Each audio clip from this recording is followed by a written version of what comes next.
श्री स्वामी समर्थ. ओम नमः शिवाय. हर हर महादेव. भगवान भोलेनाथांच्या कृपेने तुमच्या सर्व इच्छा मनोकामना पूर्ण हो. उद्या आहे शनी अमावस्या. शनी अमावस्येच्या दिवशी जर आपण काही उपाय केले, काही सेवा केल्या तर त्या खूप खूप प्रभावी ठरत असतात. शनी अमावस्येला शनीची पूजा करण्याचे विशेष महत्त्व आहे. शनिदेवाला कर्माचा दाता मानले जाते, म्हणजेच हा ग्रह आपल्या कर्मांचे चांगले आणि वाईट फळ देतो. शनी हा सूर्य आणि छाया यांचा पुत्र आहे. शनी हा 9 ग्रहांमध्ये न्यायाधीश मानला जातो, म्हणूनच त्याला शिस्त, तप, संयम आणि न्यायाचा देवता म्हटले जाते. ज्यांच्या कुंडलीत शनी ग्रहाशी संबंधित कोणताही दोष आहे किंवा ज्यांच्या राशीला 7.5 किंवा ढय्याचा प्रभाव आहे, त्यांच्यासाठी हा दिवस खूप शुभ आहे. शनी दोष शांत करण्यासाठी शनिदेवाचा अभिषेक शनी अमावस्येला आवर्जून करावा. तसेच अमावस्या तिथीचा स्वामी पितृदेवता मानला जातो, म्हणून या तिथीला पिंडदान, तर्पण, श्राद्ध केले जाते. यामुळे पितृदेव प्रसन्न होतात आणि त्यांच्या आशीर्वादाने घरात आणि कुटुंबात सुख शांती राहते. या दिवशी गंगाजलाने स्नान करून पितरांसाठी तर्पण आणि पिंडदान केले आणि श्राद्ध विधी केले तर पितरांना शांती मिळत असते. शनिदेवानी तपश्चर्या केली होती आणि देवाकडून वरदान मिळवले होते की ते लोकांना त्यांच्या कर्मानुसार फळं देतील. एकदा एका राजाने शनिदेवाचा अपमान केला. परिणामी शनिदेवानी राजाची संपत्ती, राज्य, कुटुंब सर्व काही हिसकावून घेतलं. त्यानंतर राजाला त्याची चूक लक्षात आली. मग विद्वानांनी राजाला शनी अमावस्येला शनीची पूजा करण्याचा सल्ला दिला. तेव्हा राजाने शनी अमावस्येला शनिदेवाची पूजा केली, उपवास केला आणि क्षमा मागितली. तेव्हा शनिदेव प्रसन्न झाले आणि त्यांनी सर्व काही त्याला परत दिले. शनीची स्थिती व्यक्तीच्या आयुष्यात अनेक चढ उतार आणते. जर कुंडलीत शनीची स्थिती चांगली नसेल तर व्यक्तीला कठोर परिश्रम करूनही यश मिळत नाही. त्याला लहान लहान कामामध्ये खूप मेहनत करावी लागते, मन अशांत राहते आणि निर्णय घेण्यात शंका येते. या समस्या टाळण्यासाठी दर शनिवारी आणि शनी अमावस्येला शनीची विशेष पूजा करावी. या दिवशी शनी मंदिरामध्ये तेल, निळी फुले, काळे तीळ आणि उडीद डाळ अर्पण केले जाते. शनी चालीसा आणि शनी स्तोत्राचे पठण केले जाते. काळे तीळ, काळे कापड, लोखंडी भांडी, छत्री, चप्पल, उडीद डाळ आणि तेल दान करावे. गरीब आणि गरजूंना अन्नदान करणे पुण्य आहे. या तिथीला आपल्याला काही उपाय व सेवा करायची आहे.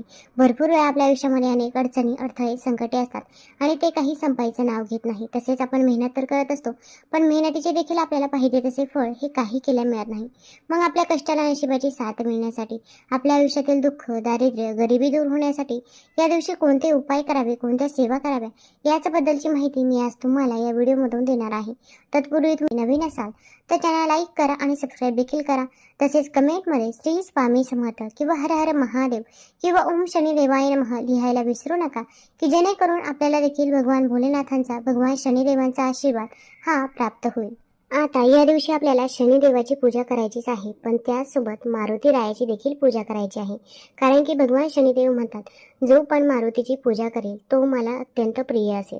तर आता या दिवशी आपण जवळपास असणाऱ्या हनुमानाच्या मंदिरामध्ये जायचं आहे. आता तिथे गेल्यानंतर आपल्याला काही वस्तू या सोबत घ्यायच्या आहे. तर 11 रुईची पाने घ्यायची आहे. आता रुईची पानं ही स्वच्छ धुवून घ्यायची आहे, स्वच्छ पुसून घ्यायची आहे. आता अगदी जर तुम्ही तिथे मंदिरामध्ये गेला तर अगदी शनी महाराजांचं मंदिर आणि मारुती रायाचं मंदिर हे जवळजवळच असतात आणि तिथे अगदी रुईची पानं विकण्यासाठी देखील असतात. तिथून देखील तुम्ही पानं घेऊ शकता. आता ही 11 रुईची पानं, त्यांच्यामध्ये होल असेल, छिद्र असेल तर अशी पानं घ्यायची नाही. व्यवस्थित 11 रुईची पानं घ्यायची आहे. आता या रुईच्या पानाची माळ बनवणे शक्य असेल तर माळ देखील बनवू शकता किंवा अगदी तशीच फक्त पानं घेतली तरी पण चालेल. आता या पानांवरती आपल्याला जय श्रीराम हा शब्द लिहायचा आहे. आता जय श्रीराम हा शब्द अगदी तुम्ही कुंकू असेल तुमच्याकडे कुंकवाने लिहू शकता किंवा अगदी चंदन असेल तर चंदनाने जय श्रीराम हा शब्द त्या रुईच्या पानांवरती लिहिला तरी पण चालेल. प्रत्येक पानावरती आपण लिहायचं आहे. आता यानंतर आपल्याला उडदाचे दाणे घ्यायचे आहे. अगदी 11 उडदाचे दाणे घेतले तरी पण चालेल. तसेच 11 खडे मिठाचे दाणे घ्यायचे आहे आणि ही 11 रुईची पाने घ्यायची आहे आणि हे सर्व घेऊन आपण मंदिरामध्ये जायचं आहे. आता तिथे गेल्यानंतर आपण एक दिवा प्रज्वलित करायचा आहे. मोहरीच्या तेलाचा दिवा तुम्ही तिथे प्रज्वलित करू शकता किंवा तिळाच्या तेलाचा दिवा प्रज्वलित केला तर काही एक हरकत नाही. आता तिथे दिवा प्रज्वलित असेल तर त्या दिव्यामध्ये तुम्ही तेल देखील टाकू शकता. तसेच या दिवशी आपण तिथे दिव्यामध्ये तेल टाकत असतो तर तेव्हा आपण आपला चेहरा देखील त्या दिव्यामध्ये बघायचा आहे. यामुळे आपल्या आयुष्यामध्ये जी काही अडचणी, अडथळे, संकटे येत असतात ते दूर होत असतात व आपली सर्वांगीण प्रगती होत असते. त्यामुळे चेहरा आवर्जून त्या दिव्यामध्ये बघायचा आहे किंवा घरीच अगदी तुमच्याकडे काशाचं भांडं असेल तर त्यामध्ये आपण तेल टाकायचं आहे. त्यामध्ये आपण आपला चेहरा बघायचा आहे आणि यानंतर हे तेल तुम्ही मारुती रायाच्या मंदिरामध्ये तसेच शनी मंदिरामध्ये अर्पण करायचं आहे. आता आपण तिथे दिवा प्रज्वलित केल्यानंतर ही 11 रुईची पाने आणि जे काही 11 खडे मिठाचे दाणे घेतलेले आहे तसेच 11 उडदाचे दाणे आहे तर ते मारुती रायाला आपण तिथे अर्पण करायचं आहे. आता तिथे अर्पण केल्यानंतर आपण तिथे बसायचं आहे आणि हनुमान चालिसाचं पठण करायचं आहे. म्हणणे शक्य होत नसेल तर मोबाईलवरती लावून द्या, श्रवण केलं तरी पण चालेल. त्यानंतर तुमच्या आयुष्यामध्ये जे काही अडचणी अडथळे असतील तर त्याबद्दल मारुती रायाला सांगायचं आहे. मग कठीणातील कठीण कोणतीही इच्छा असो, घरामध्ये नजरबाधा झाली आहे किंवा घरामध्ये पैसा येतो पण तो पैसा स्थिर राहत नाही किंवा नोकरी मिळत नाही, जे काही आहे तर ते मनापासून आणि श्रद्धेने आपण तिथे सांगायचं आहे. आता तिथे जवळ शनी महाराजांचं देखील मंदिर आहे. शनी महाराजांच्या मंदिरामध्ये देखील आपण जायचं आहे. तिथे देखील आपण तेल हे अर्पण करायचं आहे. आता तिथे तेल अर्पण करत असताना आपण ओम शनी देवाय नमः, ओम शनी देवाय नमः या मंत्राचा जप हा करत राहायचा आहे. तसेच 11 रुईची पानांची माळ तुम्ही आवर्जून शनिदेवांना अर्पण करायची आहे. तसेच 11 उडदाचे दाणे आणि 11 खडे मिठाचे दाणे देखील आपण तिथे भगवान श्री शनिदेवांना अर्पण करायचे आहे. तसेच तुमच्याकडे जर अपराजिताचं फूल असेल निळ्या रंगाचं तर ते देखील तुम्ही भगवान शनिदेवांना अर्पण करावं, कारण की ते फूल त्यांना अत्यंत प्रिय आहे. अगदी 5 फुले अर्पण केली तरी पण चालेल. तसेच आपण तिथे मंदिरामध्ये बसायचं आहे किंवा मंदिराच्या परिसरामध्ये तुम्ही बसला तरी पण चालेल. तिथे आपण ओम शनी देवाय नमः, ओम शनी देवाय नमः या मंत्राचा आपल्याला जेवढ्या वेळा शक्य होईल तेवढ्या वेळा जप करायचा आहे. तसेच तिथे आपण दिव्यामध्ये तेल देखील टाकावं. त्या दिव्यामध्ये देखील आपण आपला चेहरा बघायचा आहे. यामुळे आपल्या आयुष्यातील दुःख दारिद्र्य हे दूर होत असतं. आता शनिदेवाचं आपण दर्शन घेत असतो तेव्हा शनिदेवाच्या डोळ्यामध्ये बघू नये असे म्हणतात. अगदी आपण मान खाली घालूनच दर्शन घ्यायचं आहे. आता यानंतर आपण या दिवशी घरामध्ये देखील एक दिवा प्रज्वलित करायचा आहे की ज्यामुळे आपल्या घराला जी काही नजरबाधा झाली असते तर ती दूर होत असते. आता आपण जो काही उपाय करत आहोत तर त्या उपायाबद्दल आपण कुणालाही सांगायचं नाही. शेजारची व्यक्ती असेल किंवा नातेवाईक असेल, भरपूर वेळा आपण कुणाला तरी सांगतो, मग आपण जो काही उपाय केला तर तो सफल ठरत नाही, कारण की प्रत्येक व्यक्तीला आपल्याबद्दल आपल्या मुलांबद्दल चांगलेच वाटते असे नाही. त्यामुळे कुणालाही न सांगता गुपचूप आपण हा उपाय करायचा आहे. तसेच आपण जो उपाय करत आहोत तर तो उपाय करत असताना आपल्याला मध्ये कोणी रोखणार नाही, टोकणार नाही याची देखील काळजी घ्यायची आहे. आता या उपायासाठी आपल्याला एक मातीची पंती घ्यायची आहे.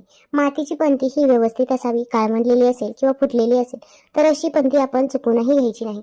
व्यवस्थित मातीची पंती घ्यायची आहे, स्वच्छ धुवून घ्यायची आहे, स्वच्छ पुसून घ्यायची आहे. आता यानंतर आपल्याला एक प्लेट घ्यायची आहे. आता प्लेटमध्ये आपण थोडेसे अखंड तांदूळ टाकायचे आहे. तांदळावरती हळदी कुंकू अर्पण करावं आणि त्यावरती ही मातीची पंती ठेवायची आहे. आता या मातीच्या पंतीमध्ये आपण काळ्या रंगाचा धागा टाकायचा आहे. आता काळ्या रंगाचा धागा जिथे पूजेचं साहित्य मिळतं तिथून तुम्हाला सहज मिळून जाईल, तर तिथून तुम्ही हा काळ्या रंगाचा धागा त्या दिव्यामध्ये टाकू शकता. तसेच काळ्या रंगाचा अगदी धागा मिळालाच नाही तर सफेद दोरा घ्यायचा आहे, त्याला तुम्ही काजळ लावायचा आहे आणि हा दोरा तुम्ही त्या दिव्यामध्ये टाकला तरी पण चालेल. आता या दिव्यामध्ये आपल्याला मोहरीचं तेल टाकायचं आहे. आता मोहरीचं तेल नसेलच अशा वेळेस तुम्ही काय करायचं आहे तर शुद्ध तेल टाका आणि त्यामध्ये थोडीशी पिवळी मोहरी टाका. तसेच आता या दिव्यामध्ये आपल्याला आणखीन काही वस्तू टाकायच्या आहे. यामध्ये आपण एक खडे मिठाचा दाणा टाकायचा आहे आणि आपण 11 काळे उडीद देखील टाकायचे आहे. आता या सर्व वस्तू टाकून झाल्यानंतर दिवा प्रज्वलित करायचा आहे. दिव्याला हळदी कुंकू लावायचं आहे, फूल व्हायचं आहे. आता हा दिवा आपण देवघरामध्ये अगोदर ठेवायचा आहे आणि आपल्याला काही सेवा करायची आहे. तर आपण शनी चालिसाचं आणि हनुमान चालिसाचं पठण करायचं आहे. अगदी म्हणणे शक्य होत नसेल तर मोबाईलवरती लावून द्या, श्रवण केलं तरी पण चालेल. पण या सेवा आपल्याला या दिवशी करायच्याच आहे. आता सेवा करून झाल्यानंतर तुमच्या आयुष्यामध्ये जर काही अडचणी अडथळे असतील तर त्याबद्दल आपण भगवान शनिदेवांना तसेच हनुमंतरायांना सांगायचं आहे. घरामध्ये पैसा येतो पण तो पैसा स्थिर राहत नाही किंवा नजरबाधा झाली आहे किंवा अगदी मुलांची पाहिजे तशी प्रगती होत नाही, जे काही आहे तर ते मनापासून आणि श्रद्धेने आपण सांगायचं आहे. आता यानंतर हा दिवा आपल्या घराच्या बाहेर ठेवायचा आहे. मुख्य दरवाजाच्या बाहेर उजव्या साईडला आपण हा दिवा ठेवायचा आहे. यामुळे आपल्या घराला जी काही नजरबाधा झालेली असते, नकारात्मकता घरामागे लागलेली असते तर ती दूर होत असते व आपल्या घरामध्ये सकारात्मक ऊर्जेचा संचार होत असतो. आता हा दिवा किती वेळ प्रज्वलित ठेवायचा आहे? आता दिवा जेवढ्या वेळ प्रज्वलित राहील तेवढ्या वेळ प्रज्वलित राहून द्यायचा आहे. त्यानंतर जेव्हा दिवा मावळेल, जेव्हा दिवा भिजेल तेव्हा आपण त्या दिव्यामध्ये 2-3 भीमसेनी कापराच्या वड्या टाकायच्या आहे आणि त्या दिव्यामध्ये जे काही आहे तर ते जाळायचं आहे. आता या काही वस्तू त्या अर्ध्या राहतील तर त्या वस्तू तुम्ही वाहत्या पाण्यामध्ये प्रवाहित केल्या तरी पण चालेल. तुम्हाला जर हा व्हिडिओ आवडला असेल तर आपल्या चॅनलला लाईक करा, सबस्क्राईब करा. धन्यवाद.